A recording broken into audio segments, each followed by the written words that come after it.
Hi everyone. Something amusing happened in my second video. I was planning. I was starting to hurry a little bit because I saw that we had hit 6 minutes or something like that, 7 minutes, and just as I was accelerating, I got a telephone call. So remember, I'm using my everyday cell phone to make these videos. Sorry, I have to get straightened up a little bit, and so suddenly I'm. Am I swearing at the telephone or not? I don't know. So we'll see. I hope it's usable. Okay, to get into the Kant lesson here. Okay, what I was saying is in the third level of Plato, that is to say, that of the outside world, in the cave, in the myth of the cave, which represents the stable, eternal truths of existence. Okay, Kant has a different take on that, and what he's saying, he's reluctant to say that there are definite truths. There's a lot. This is once again, I'm really simplifying, but I mean I think it's a legitimate simplification. I think it's a good one, because what I want you to see is he replaces those set traditional truths with the importance of seeking the truth. So what you have is a transposition or transformation of the nature of thought. In earlier times, thought focused on or fixed on invariable truths like the nature of man, religious truths, ethical truths, and those are in Kant as well, but they have a different role. Okay, and that's what we don't really. I don't really want to go into in our course because our course is not a course in Kant. But the thing that I want you to see is that what goes on is that there is a search for truth, and that search, which is in Plato, Aristotle, Descartes, writers that we have studied, becomes the primary thing. Okay, so instead of an object, let's just say that man is rational, okay, or man is ethical, okay, just to keep it kind of simple and non-controversial. Instead of saying something like that, Kant switches and he says, at the heart of man, he is the animal that searches for the truth and needs to search for the truth. And to return to the idea that I talked about in the very first video on Kant, what he's saying is this is a measure of his maturity, his honesty, his coming of age, his reaching the age of reason, if I can use that expression. And obviously, Kant sees that as enormously important. Now, let me sort of say something about my sense of this.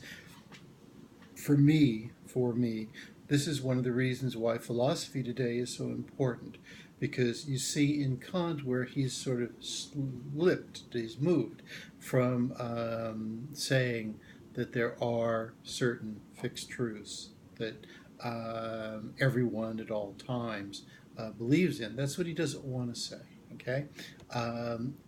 Instead, he replaces it with this idea that humans should seek the truth. And this is, I think, very relevant to us because today things change so rapidly, number one. Number two, that because the world has gotten so small, and because we've had a global culture forever, but now we basically have access to everywhere. We have physical access. You can pretty much go where you want. Secondly, you can most certainly find information about all places. Okay, and so thus it becomes very difficult for me to say, oh, my American system is the best, or if I were French, my French system is the best, and my French system, is the oldest and the one that has the most wisdom. People are hesitant to, people are basically relativists now, for the most part. Okay, but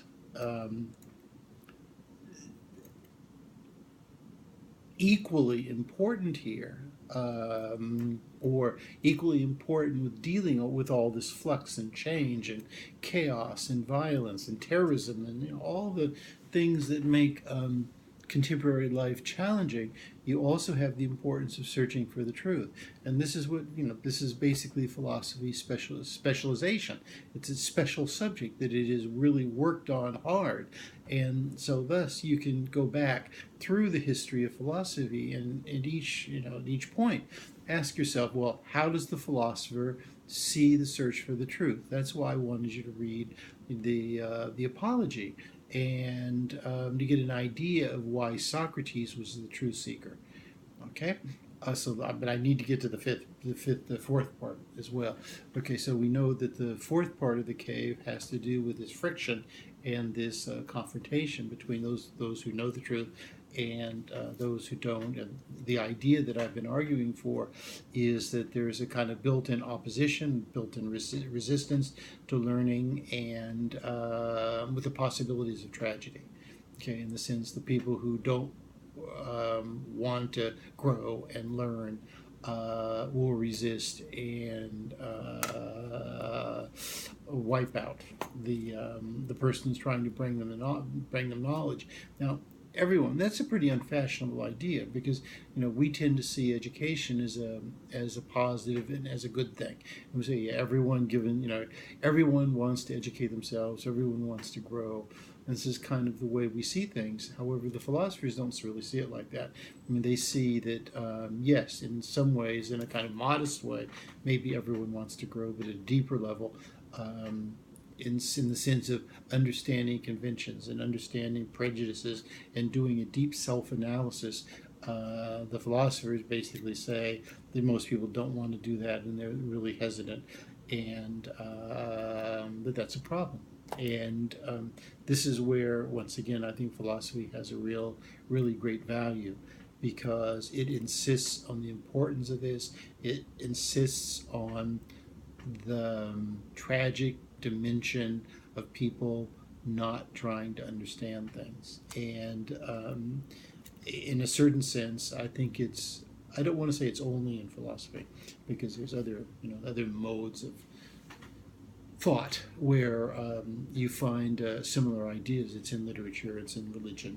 It's not as though philosophy has this captive, but I think it's explained most thoroughly in philosophy. And one of thus, in conclusion for this video, I think this is one of the reasons why philosophy is so important. It really shows us how difficult it is to know. It's honest about it, and helps people search both outside of themselves and inside of themselves to be clearer in their minds about who they are, what they want, and what they should want. Okay, end of video 3. I hope that was not too vague.